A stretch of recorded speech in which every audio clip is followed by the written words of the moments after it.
நம்ம தமிழகத்தில் நாமக்கல் பகுதியில் ஒரு அதிர்ச்சி குற்றச்சாட்டு எழுந்து மிகப்பெரிய பரபரப்பை கிளப்பி இருக்கிறது. போலீசார் தீவிரமாக விசாரணை செய்கிறாங்க. அது என்ன அப்படின்னா, கிட்னி திருட்டு, அதாவது புரோக்கர்கள் இதில் மும்முரமாக செயல்படுகிறார்கள். அந்த புரோக்கர்களை பிடிக்க தீவிரமாக போலீசார் நடவடிக்கையில் இறங்கியிருக்காங்க. சாதாரணமாக நம்ம தமிழகத்தில் ஒருவர் மற்றவருக்கு கிட்னி கொடுக்கலாமா, சிறுநீரகம் கொடுக்கலாமா அப்படின்னா கொடுக்கலாம். ரத்த உறவாக இருந்தால் கொடுக்கலாம், பாசத்தின் மிகுதியில் கொடுக்கலாம். ரத்த உறவு இல்லைங்க, ஆனால் எமோஷ்னலாக நான் கனெக்ட் ஆகிருக்கேன், அவங்களோட அந்த பாச பந்த பிணைப்பில் இருக்கேன், கொடுக்கலாமா அப்படின்னா கொடுக்கலாம். கிட்னியை கொடுத்துட்டு காசு வாங்கலாமான்னா வாங்க முடியாது. கமர்ஷியல் சேல் ஆஃப் கிட்னி அனுமதி கிடையாது. வர்த்தக ரீதியாக நாம் உறுப்பு தானம் தமிழ்நாட்டில் செய்யவே முடியாது. இதற்கு தடை இருக்கிறது. ஆனால் இதே நாமக்கல்ல நடக்குது அப்படிங்கிற மிகப்பெரிய குற்றச்சாட்டில் தான் போலீஸ் மும்முரமாக இந்த வழக்கை விசாரணை செய்து வருகிறாங்க. முதல்ல இந்த கிட்னி தொடர்பான சர்ச்சை எப்படி வந்தது அப்படின்னா, நம்ம எல்லாருக்கும் தெரியும், தமிழ்நாட்டில் 25 வருஷத்துக்கு முன்னாடியே நாமக்கல்ல இந்த பிரச்சனை இருந்தது. இந்த மாதிரி கிட்னியை வைக்கிறாங்க அப்படின்னு சொல்லிட்டு மீண்டும் அது தலை தூக்கி உள்ளது. சாதாரணமாக கிட்னி புரோக்கர்கள் எப்படி ஆப்ரேட் செய்கிறார்கள் என்பதை பார்ப்பதற்கு முன்பாக இது சம்பந்தமாக போலீசார் நடத்தி வரும் சோதனையை முழு திரையில் பார்த்து விடுவோம்.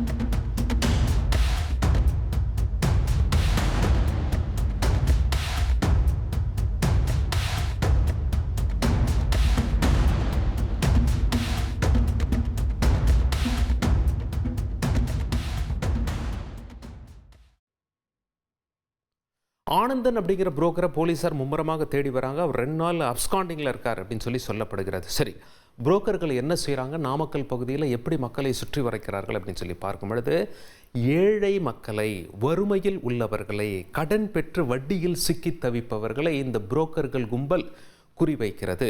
சாதாரணமாக வட்டிக்கு கொடுத்தவங்க என்ன செய்கிறாங்க, அவங்கள மிரட்டுறது, வீட்டுக்கு அசிங்கப்படுத்துறது, இந்த மாதிரிலாம் செய்கிற காரணத்தினால அங்கே ஏழை மக்கள் அதிகமாக வசிக்கிறார்கள். குறிப்பாக விசைத்தறிகளில் வேலை செய்பவர்கள், பெயிண்டராக வேலை செய்கிறவங்க, கட்டிட வேலை செய்கிறவங்க வறுமையின் காரணமாக பணம் எங்கே போய் வாங்குறதுன்னு தெரியாமல் தனியார்கிட்ட பணத்தை வாங்கி வட்டியில் சிக்கிக்கொண்டு, மீட்டர் வட்டி, கந்து வட்டி இதில் சிக்கிக்கொண்டு அவர்களை அடியாட்களை அனுப்பி வீட்டுக்கு அனுப்பி மிரட்டுவார்கள். புரோக்கர்கள் உன்னிப்பாக பார்த்து வருகிறார்கள். யார் கடன் வாங்கிவிட்டு நொந்து போயிருக்கிறார்கள், யார் கடன் வாங்கிவிட்டு அவமானத்தை சந்திக்கிறார்கள், அப்படிப்பட்ட பெண்களை குறிவைக்கிறார்கள். அவங்கக்கிட்ட போய் பேச்சுவார்த்தை நடத்துறது. கடன் வாங்கிட்டு நீங்கள் இவ்வளோ இன்னல்களுக்கு ஆளாகிறீங்களே, வட்டிக்கு கொடுத்தவங்கலாம் உங்களை இவ்வளோ டார்ச்சர் பண்ணுறாங்களே, உங்களால் வாழவே முடியாது போல இருக்குது. ஆனால் எங்ககிட்ட ஒரு சொல்யூஷன் இருக்குது, அதுதான் கிட்னி விற்பனை. பல லட்சம் ரூபாய் உங்களுக்கு கிடைக்கும் அப்படின்னு சொல்லி அவங்கள ஏமாத்துறது. உங்களுக்கு 10 லட்சம் ரூபாய் வரைக்கும் கிடைக்கும். ஒரு கிட்னியை கொடுத்துருங்க, ஒரு கிட்னியில் நீங்கள் நல்லா இருக்கலாம், ஒன்றும் பிரச்சனை கிடையாது, யார்கிட்டையும் சொல்லாதீங்க, உங்களோட பேர் அட்ரஸ் எதுவுமே வெளியே வராது, எல்லாமே போலியாக ரெடி பண்ணி நாங்கள் முடிச்சிருவோம், கை மேலே 10 லட்சம் வட்டிக்கு கொடுத்துட்டு உங்களை டார்ச்சர் பண்ணுறவங்களுடைய தொல்லையிலேருந்து நீங்கள் தப்பிச்சுக்கலாம் அப்படின்னு சொல்லி அவங்களுக்கு ப்ராமிஸ் பண்ணி அவங்களுக்கு முன்பணமாக 1 லட்சமோ 2 லட்சமோ கொடுப்பாங்க. கூட்டிகிட்டு போய் கிட்னி எடுத்த பிறகு ஒரு 3 லட்சத்தை கொடுப்பாங்க. மொத்தத்தில் பேசினது என்னவோ 10 லட்சம், கொடுப்பது என்னவோ 5 லட்சம். இப்படி முடிச்சுட்டு பல லட்சம் ரூபாயை புரோக்கர்கள் எடுத்து சென்று விடுவார்கள். அது மட்டும் இல்லை, ஒரு முறை ஒருவர் கிட்னி விற்றுட்டாங்க அப்படின்னா அவங்களையே புரோக்கராக மாற்றுறது. நீங்கள் தான் ஒரு கிட்னி கொடுத்துட்டு நல்லா தானே இருக்கீங்க, கடனெல்லாம் அடைச்சிட்டு நிம்மதியான தானே இருக்கீங்க, நீங்கள் வேற ஒருத்தர் இந்த மாதிரி யார் கடன் வாங்கிட்டு வட்டியில் சிக்கி தவிக்கிறாங்களோ அவங்கள பிடிங்க, அவங்களும் கிட்னி விற்று அதில் உங்களுக்கு கமிஷன் கிடைக்கும். இப்படி எத்தனை பேர் கொடுக்குறாங்களோ உங்களுக்கு மல்டி லெவல் மார்க்கெட்டிங் மாதிரி கமிஷன் மேலே கமிஷன் கிடைக்கும் அப்படின்னு சொல்லி அப்பாவி ஏழை பெண்களை குறிவைத்து, வட்டிக்கு வாங்கிய பெண்களை குறிவைத்து இந்த புரோக்கர் கும்பல் செயல்படுவதாக பகிரங்க குற்றச்சாட்டு எழுந்தது.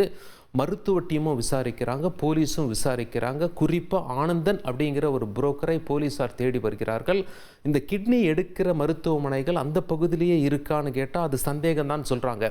மாவட்டம் விட்டு மாவட்டம் அவங்களை அழைத்து கிட்னியை திருடுவது, கமர்ஷியலாக காசுக்கு விற்பது, ஐடி ப்ரூஃபெல்லாம் வேறு மாநிலத்தில் உள்ளவர் போல் அட்ரஸ்ஸு, பேர், ஐடி ப்ரூஃபெல்லாம் மாற்றி முழுமையாகவே போலியாக கிட்னி விற்பனை நடந்து வரும் குற்றச்சாட்டு எழுந்திருக்கும் காரணத்தினால் நாமக்கல் பக்கத்தில் ஈரோடு மாவட்டங்களில் போலீஸார் மும்முரமாக இந்த வழக்கை மருத்துவத்துறையோடு சேர்ந்து விசாரணை நடத்தி வருவதால் அந்த பகுதியே பரபரப்பாக காணப்படுகிறது.